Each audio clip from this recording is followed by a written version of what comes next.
కార్తీక మాసం కృష్ణపక్షంలో వచ్చే త్రయోదశి నాడు ధన్తేరస్ పండుగను ఉత్తర భారతీయులు జరుపుకుంటారు.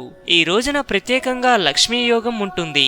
ఇది ధనలక్ష్మితో పాటు సుఖ సంతోషాలు సమృద్ధిగా లభిస్తాయి. ధన్తేరస్ రోజున కొత్త పాత్రలు, నగలతో పాటు ఇతర వస్తు సామాగ్రిని కొనుగోలు చేయండి.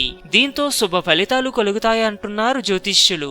ధన్తేరస్ రోజున బంగారు, వెండి ఆభరణాలతో పాటు పాత్రలు, భూమి, భవనం మొదలైన వస్తువులను కొంటే శుభకరమంటున్నారు జ్యోతిష్యులు.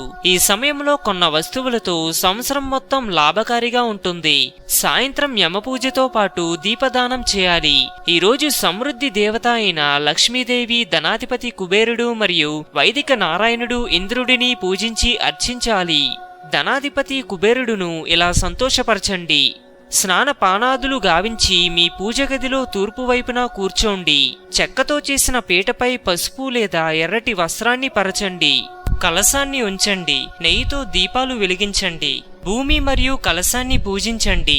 విజ్ఞానాలను తొలగించే గణాధిపతిని ధ్యానించి పంచామృతంతో అభిషేకం చేయండి. కుబేరుని యంత్రం మరియు ధన్వంతరి భగవానుల చిత్రపటాలను పూజలో ఉంచండి. ధ్యానం మరియు బెల్లం అర్పించండి. బంగారు, వెండి నాణాలు, ఆభరణాలను శుభ్రంగా కడిగి పవిత్ర నీటితో స్నానం చేయండి. కాంస్యం లేదా ఇత్తడి ఆభరణాలుంచి కుంకుమ, సింధూరం, అక్షింతలతో పూజించండి. 5 సార్లు ఓం గం గణపతయే నమః అని జపించండి. హిందూయిజం గురించి మరెన్నో గొప్ప విషయాలు తెలుసుకోవడం కోసం మా ఛానల్ని సబ్స్క్రైబ్ చేయండి. ఈ వీడియో మీకు నచ్చినట్టయితే లైక్ చేయండి, షేర్ చేయండి.